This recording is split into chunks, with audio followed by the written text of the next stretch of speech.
ക്രിസ്തുവിലുള്ള എന്റെ പ്രിയ സഹോദരീ സഹോദരന്മാരെ, നിങ്ങൾക്ക് സമാധാനം. ആഗമനകാലം ആരംഭിക്കാൻ തയ്യാറാവുകയും പ്രത്യാശയോടെ മുന്നോട്ടു നോക്കുകയും ചെയ്യുമ്പോൾ ലൂക്കോസ് 21 അധ്യായത്തിലെ 12 മുതൽ 19 വരെയുള്ള ഇന്നത്തെ സുവിശേഷം നമുക്ക് ഗൗരവമാർന്ന ഒരു സന്ദേശം നൽകുന്നു. തന്നെ പിന്തുടരുന്നത് എല്ലായ്പ്പോഴും എളുപ്പമല്ലെന്ന് യേശു നമ്മോട് പറയുന്നു. അവൻ പറയുന്നു, ആളുകൾ നിങ്ങളെ പിടികൂടി ഉപദ്രവിക്കും. നിങ്ങൾ എന്നിൽ വിശ്വസിക്കുന്നതിനാൽ അവർ നിങ്ങളെ ഭരണാധികാരികളുടെയും കോടതികളുടെയും മുമ്പാകെ കൊണ്ടുവരും. നിങ്ങളുടെ കുടുംബവും സുഹൃത്തുക്കളും പോലും നിങ്ങൾക്കെതിരെ തിരിഞ്ഞേക്കാം. യേശു സത്യസന്ധനാണ്. ചിലപ്പോൾ നമ്മുടെ വിശ്വാസത്തിനു വേണ്ടി നാം കഷ്ടപ്പെടുകയോ നിരസിക്കപ്പെടുകയോ ചെയ്യും, നമ്മുടെ അടുത്തുള്ളവർ പോലും. എന്നാൽ യേശു നമുക്ക് ഒരു അത്ഭുതകരമായ വാഗ്ദാനവും നൽകുന്നു.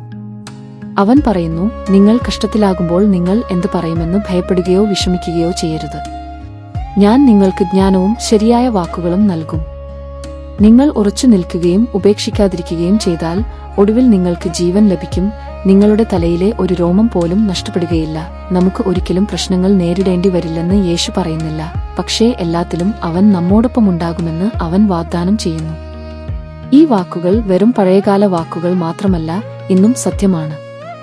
ഇന്ത്യയിലും ലോകമെമ്പാടുമുള്ള നിരവധി ആളുകൾ ഇപ്പോഴും യേശുവിൽ വിശ്വസിച്ചതിന്റെ പേരിൽ കഷ്ടപ്പെടുന്നു. അവയിൽ ചിലതിനെക്കുറിച്ച് ഞാൻ നിങ്ങളോട് പറയാം. മധ്യപ്രദേശിൽ വിനോദ് പാട്ടീൽ എന്നൊരു പാസ്റ്റർ ഉണ്ടായിരുന്നു. അദ്ദേഹത്തിന് 400-ലധികം അംഗങ്ങളുള്ള ഒരു പള്ളി ഉണ്ടായിരുന്നു. പക്ഷേ ഭീഷണിപ്പെടുത്തുന്നവരുടെ ഭീഷണികളും ആക്രമണങ്ങളും കാരണം പ്രാർത്ഥനാഹല്ലിന്റെ ഭാഗങ്ങൾക്ക് കേടുപാടുകൾ സംഭവിച്ചു. എന്നിട്ടും അദ്ദേഹം തളർന്നില്ല. തന്റെ ബൈബിൾ സുരക്ഷിതമായി ഒളിപ്പിച്ചുവെച്ച് പലപ്പോഴും രാത്രിയിൽ രഹസ്യമായി തന്റെ ആളുകളെ കണ്ടുമുട്ടി. അദ്ദേഹം തന്റെ ചെറിയ സംഘത്തെ ഓർമ്മിപ്പിച്ചു, നമ്മൾ ഭയപ്പെടുമ്പോൾ പോലും ദൈവം നമ്മെ നിരീക്ഷിക്കുന്നു. ഭീഷണിപ്പെടുത്തലുകൾ നേരിട്ടെങ്കിലും അദ്ദേഹം തന്റെ ആട്ടിൻകൂട്ടത്തെ നയിക്കുകയും പ്രോത്സാഹിപ്പിക്കുകയും ചെയ്തു. ഛത്തീസ്ഗഡിലെ ഒരു ആദിവാസി കുടുംബവും ഉണ്ടായിരുന്നു. ക്രിസ്തുമതം ഉപേക്ഷിച്ച് പഴയ മതത്തിലേക്ക് മടങ്ങണമെന്ന് ഭീഷണിപ്പെടുത്തുന്നവർ അവരോട് ആവശ്യപ്പെട്ടു. അവരുടെ ഉത്തരം ലളിതവും വിശ്വാസം നിറഞ്ഞതുമായിരുന്നു. നമുക്ക് പോകാൻ കഴിയില്ല. ഇപ്പോൾ നമ്മൾ യേശുവുമായി ഒന്നായിരിക്കുന്നു. നമുക്ക് അവന്റെ ശരീരവും രക്തവും ലഭിച്ചു. സമ്മർദ്ദത്തിന്റെ കീഴിലും ഉറച്ചു നിൽക്കാൻ അവരുടെ വിശ്വാസം അവരെ സഹായിച്ചു. ഒരു സഭാ നേതാവായ മറ്റൊരു മനുഷ്യനോട് തന്റെ ബൈബിൾ തീയിൽ ഇടാൻ പറഞ്ഞു. അദ്ദേഹം മറുപടി പറഞ്ഞു, ഈ പുസ്തകം എന്റെ ജീവിതമാണ്. അപകടം വരുത്തിവെച്ചാൽ പോലും അവൻ തന്റെ വിശ്വാസം ഉപേക്ഷിക്കാൻ കഴിഞ്ഞില്ല. ദൈവവചനത്തോടുള്ള സ്നേഹം അവന് ധൈര്യം നൽകി.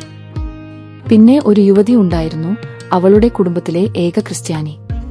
ക്രിസ്തുവിലുള്ള തന്റെ സഹോദരിമാരെ, സന്യാസിനിമാരെ അറസ്റ്റ് ചെയ്തതായി കേട്ടപ്പോൾ അവൾ ഉപവസിക്കുകയും അവരുടെ സ്വാതന്ത്ര്യത്തിനായി പ്രാർത്ഥിക്കുകയും ചെയ്തു.